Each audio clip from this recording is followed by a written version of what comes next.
Welcome to the main segment of the Thinking Forwards podcast being recorded at this year's Affiliate Huddle. I'm in a rather special location on stage in the Brighton Dome, and I've got a special guest as well. I'm joined here by Kevin Edwards, the founder of the APMA. Kevin, how are you? Good, how are you? Yeah, I'm very well, thank you. Yeah, excited to be here. It's a pretty amazing venue. We sort of slotted in between all the talks that have been going on. And you're on the stage where ABBA won the Eurovision Song Contest. Yes, so I learned this morning. Perhaps, if this talk goes well, we'll have the APMA members making lots of money. There you go. Anyway, Perfect. You can use that one later. Thanks. Because Kevin, you're on stage, aren't you? I am on stage, yeah. Yeah, so start off. Kevin Edwards, who are you? So Kevin Edwards, I am the founder, director of the Affiliate Partner Marketing Association. It's a new association, founded in October. Well, we officially launched in October last year at PI Live, which I'm not sure whether I should mention at someone else's event. We're all friends, I think. And it was a kernel of an idea that came about. I left my previous job in February last year, and really I was kind of just going to take some time out, and then I had conversations with people, and inevitably the idea kind of snowballed. It came, the kernel of an idea came out of a separate conversation that had been had about a very specific industry topic. And I then reached out to probably about 10 different companies and said, if you're interested in pursuing the idea of a trade association for the industry, would you be interested in sticking a bit of cash in so that we can put together a business plan and evolve it? And then it kind of snowballed a bit. And off the back of needing kind of 10 initial companies involved, I then got another 10 involved who approached me. I didn't actually do a huge amount of outbound stuff on it. It was companies approaching me, which I took as a really positive sign. It indicated to me two things. One, that companies were serious about it, but also companies could see a real value in it. And really it's just sort of snowballed from there. As I say, it took us a few months to kind of align everything. Actually, I only ever worked for businesses before, so me going it alone, how do you set up a not-for-profit? Learning how to use accounting software, all of those kind of more practical sides of setting a business up. And we worked out a roadmap, which we worked collaboratively with companies like WebGains and other founder members as well. And that all dovetailed into our launch in October. And then we really kind of hit the ground running in January this year when we started working on the project. Yeah, so obviously we're extremely pleased that we're one of the founding members of the APMA, and I'm going to divert slightly as I think of a question. It's something that I was discussing with a couple of people today and also last night. It's this idea of the words affiliate and partners, and how different companies use different terms but sort of mean the same thing, and you've gone with this name APMA, so you're including both, which seems to be a sensible decision. But what would you say, for you anyway at least, is the difference between the two? Because there seems to be a bit of confusion. If I'm being cynical, then I can say that by calling it two things, I can potentially appeal to double the amount of companies. I was we spent a long time trying to work out how broad or narrow to make the name. There's that age-old conversation around, whether it's gone in phases, right? Affiliate was in favour, then out of favour, then back in favour, and I feel like it has a degree of self-confidence again. So I didn't have any issues including the word affiliate. We don't include the word publisher. Why do we include the word partner? I think that there is a whole ecosystem that has grown up around partnerships, and I think businesses that aren't necessarily that familiar with affiliate understand what partnerships are. Partnerships is a very, very broad term in a way that is not. I don't think affiliate is as broad a term. Affiliate is more specifically aligned to a single industry, whereas partnerships, I think, transcends that. But it also, I think, just broadens our appeal a little bit more. I think that, and also we're just talking the language that other companies are talking now, and there was really kind of no point in trying to shut off some of those opportunities in calling it that. But we had a lot of back and forth on it before we alighted on that as a name. So we're in the really the baby stage of the APMA. Yeah. But where are we, do you think, right now, in the life cycle of affiliate in general. So how far are we in this channel's evolution, do you think? And what does the introduction of an organisation like the APMA mean for that? Well, I think you'd have to say we're probably still in the foothills of it. I mean, when I first started working in the industry, digital was tiny, right? E-commerce was still reasonably small 20 years ago, and the affiliate channel is 25, 30 years old, and that was just obviously a tiny subset of that. So you're talking about a channel that wasn't worth very much a long time ago, but it's gone through iterations in a way, and that's broadly aligned with technology and tech developments as well. 20 years ago, the biggest subset of affiliates were paid search affiliates. Well, that all changed, and a lot of that was driven by changes that Google made, but also lots of other technology was launched, different trends came through. So I think that it's cyclical. We go through phases of growth, like far rapid growth, maybe slightly more throttled growth. There are elements that come in that people maybe we struggle to assimilate aspects of it, and some of that falls away. So I think it's this kind of amorphous thing. The fact is, affiliate programs are always on, right? It's not like a campaign-based thing.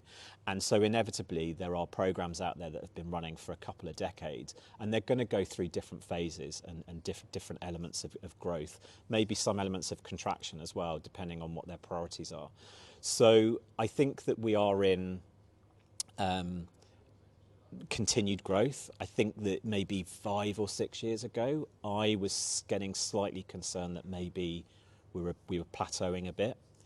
I think that whilst nobody ever wants to talk about COVID, but I think that COVID in some respects was an important catalyst for the channel. We saw natural growth, obviously, because everybody was having to shop online. Sure. But I also think that maybe it forced or empowered brands to maybe make slightly quicker decisions about things in order to capitalise on this growth. So I think that probably helped solidify and strengthen some of those relationships. We were a bread and butter channel that was, at a time when brands didn't want to make radical decisions or wanted to really rock the boat, but make sure that they were capitalising on rapid growth online. Affiliate was kind of a safe place to invest, and so I think that that's helped us to kind of have this expedited growth recently. We've seen a ton of new business models coming into the space over the past couple of years. I don't think I've ever seen such rapid adoption by companies. Some of it's going to stick, some of it will work, some of it won't. But in terms of the opportunity, I think that brands who've worked in the space for a long time would probably say there's more opportunities now than there ever have been. Yeah. So you've been around for around 6 months, sitting here today. In that time, I do remember when you were just getting the original buy-in and collecting data from publishers. How's the buy-in been, really, from starting something that we didn't have before to now? Have you found our channel and everybody receptive? What's that journey been like for you? So I mentioned that. So initially, I'd set myself a target of 10 founder members, and then very quickly I got 20. Yeah. And it's a nice problem to have, but at what point do you cap that? Because there's a cachet of being associated with a founder member, but there's less of a cachet if there's 100 founder members. But it kind of pretty much capped out at about 20. A couple of companies dropped out at the early stages. They just decided it wasn't the right time for them. So we launched with 18 founder members. And my approach to it was that those companies were on board because they felt it was the right thing to do. They felt an obligation, as custodians, as guardians of the channel, as companies that were important to the channel, be it agencies, publishers, networks. They were an important player within the channel, and so they were doing it for the right reason. They weren't necessarily associating it with like a return on their investment. They weren't necessarily scrutinising the spend and the return and going, well, what do we exactly get for this? They saw it as an investment in trying to do the right thing by the channel. And then off the back of that, just a handful of additional companies approached me. I've done very little outbound stuff on it, so And that's been deliberate, because I don't want companies. I don't want to go out and aggressively sell this concept. Companies coming in and saying, "Well, what do I get for my money?" We have to be realistic about the managed growth of the association. It's me working on it 2/3 of the week. I have support from Jenna, who heads up our memberships team, but between the two of us, we don't have a huge amount of resource. So I want to be realistic about about people's expectations. You know, if you become a member of the APMA, it's an iterative thing, it's a growth thing. We're all working it out as we go along. The UK has never had a dedicated standalone trade association for our industry, so we're all working on this together. And really, you know, it's yes, it is. I don't want to sound cheesy on this, but it is my trade association in that my name is I'm the sole director of the company. But really, it's only as strong as its members. So WebGain's getting involved in projects, other networks, agencies getting involved, publishers getting involved. It's only really as strong as their level of commitment and involvement. That's really how we iterate all of the projects on the project roadmap out. Yeah, we've certainly been trying to, you know, as much as we can anyway, to increase and to drive our engagement with you guys, and use the channel which we've established through you. You talked about the right thing to do when companies were deciding on whether or not they should join the APMA. But I also think that there's always got to be, with where resources being spent by companies, there's always going to be the need to show how that tool or that membership is driving growth for that business. So I totally agree with you, and I'm well aware of the need for this organisation for the good of the channel. But what about the good of the individual businesses if they're looking at it from that perspective? What is it that the APMA could provide companies in terms of their own growth?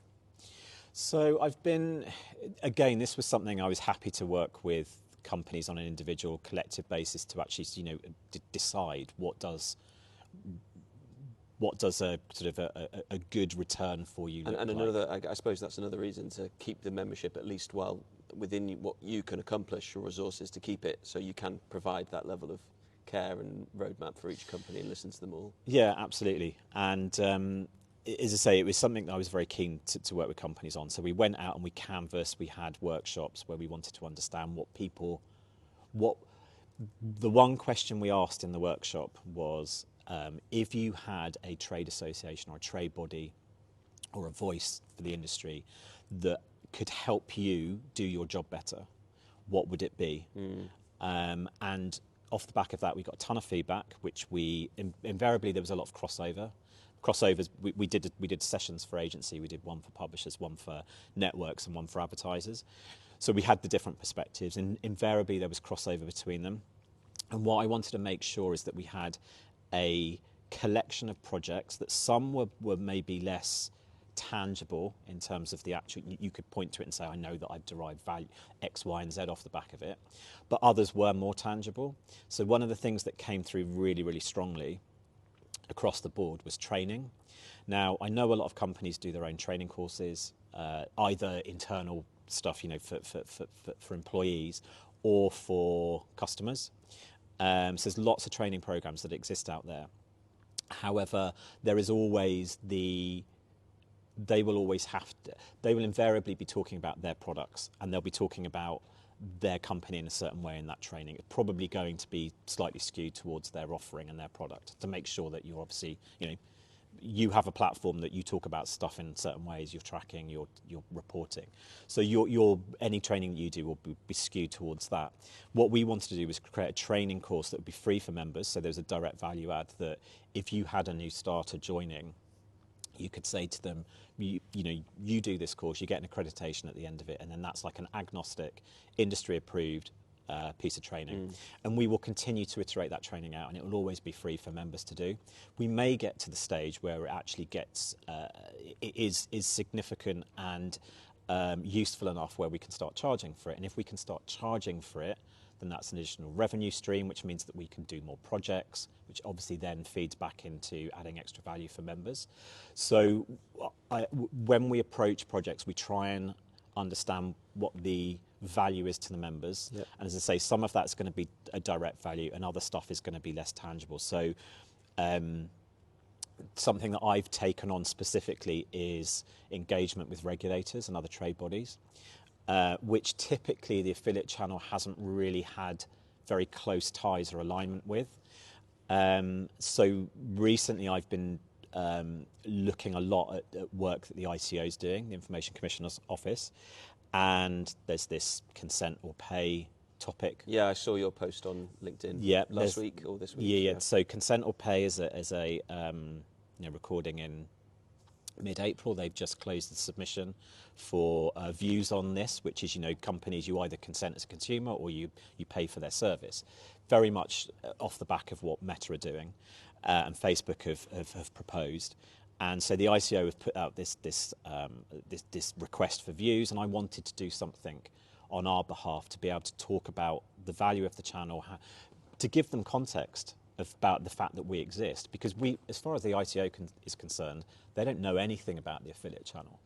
And the worst thing that could happen is they go off and legislate for our industry without our voice being heard. So that's a thing that's less tangible, as I say, but it's a thing that us being in the room, us having those grown-up conversations with regulators and legislators, it isn't necessarily about us trying to circumvent those things, but it's us being able to potentially educate and therefore influence in a way that produces outcomes that ultimately are beneficial to everybody. So beneficial to the industry, but also in a way we know we work in an industry that has amazing consumer empowerment businesses. So with a consumer eye as well, us going out and talking about the value to consumers of our business models, to the ICO and other regulators as well. So there's a lot. I mean, that's just a handful of projects that we're working on at the moment. But to your original point, we're always looking at the value, the end value that we can offer to members from those projects. Yeah, I think on behalf of the affiliate channel, I suppose, we're obviously grateful. Thank you for being our voice at that table. Certainly, we need people to represent us, as you said. And you gave us a glimpse into the APMA's roadmap there when you talked about potential ways that you could scale. If I was asking you for the single thing that you'd like to achieve, if you could achieve one thing, what's your number one goal, sort of, in the next 2, 3, 4, 5 years, what would you like to achieve? So I think that, obviously we have a number of goals. We have a code of conduct which indicates all of the types of things that we're trying to achieve across different kind of areas and concepts. But I think for me, the one thing that I tell people is I want the trade association to kind of be this professional de facto voice for the industry. So we become the natural place that anyone can come to find out whatever information they need to make the best choices about how to invest their money and potentially increase their budgets of the money that they spend in the affiliate channel. And that's going to be a slow, not necessarily a slow process, because it's going to be an iterative process, because there's so many projects that dovetail into that. So when we start producing lots of content, that's going to be unique content. It's going to be agnostic content, because it's not going to be commercially driven. It's going to be educationally driven. We want to make sure that the website's really well SEO'd, so that it's just a natural place that people can find the information. To the earlier point, that then adds additional value to members, because if members then stamp their name against certain projects or take ownership of individual pieces of work, then they get exposure that way as well. But it is that one place, that one-stop shop where people can come and feel supported, educated, they get the training they want. One-stop shop to be able to make, as I say, the best decisions about the affiliate channel. Yeah. So I wanted to also bring you in on a topic of discussion that we've been running, or we will be running throughout the day here at Affiliate Huddle with advertisers and publishers alike who are in attendance. And it's around this concept, which we found really interesting, an affiliate marketing room 101, whereby we're asking people who are really well versed in the channel to lock something away, which is potentially causing issues, roadblocks they have gripes with, and then to offer a better way forward. So, Kevin Edwards, what's in yours, do you think? Well, there's probably about 100 things. There's probably 101 things. We can talk about the 99 others afterwards, but for now, one. I think so I'm going to pick something that's very topical at the moment and Yeah. actually has sort of pushed its way up our priority in our roadmap for this year, which is, and has already been talked about today, which is fake content. Sure. So in the affiliate channel, we've gone through this process around specifically voucher codes over the years, trying to kind of self-regulate around it, codes of conduct, best practice, all of those kind of things. And I think we did a pretty good job about a decade ago. That seems to have sort of very much tailed off. And it really seems to have come to the forefront in the last few months, the importance of identifying this topic, but also then working collectively and collaboratively to try and stamp it out. So we have some stuff in the pipeline. It's a little bit amorphous at the moment. It's a really big growing project that we need to kind of really nail down and have very clear goals and outcomes for. But it's probably fake content at the moment is reputationally quite damaging for us, and that obviously has to be one of the core purposes of a trade body, which is to make sure that we're focusing in on, we're stamping out bad practice and focusing on best practice. Brilliant. So fake content locked away. Yeah.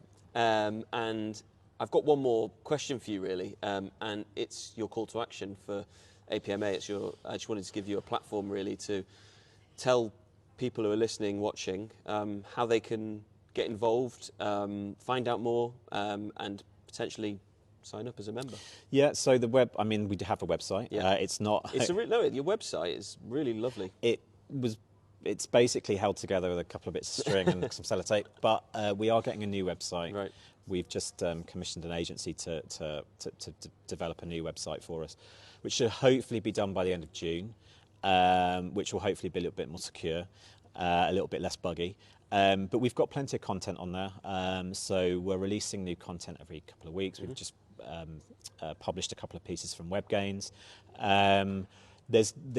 We will be building out that content, so there's different layered content. So at the moment we've got a guide to GA4, again a very important topic that's been discussed today, which is free to download. There is some additional stuff on GA4 on there as well. We're going to be doing something on fake content.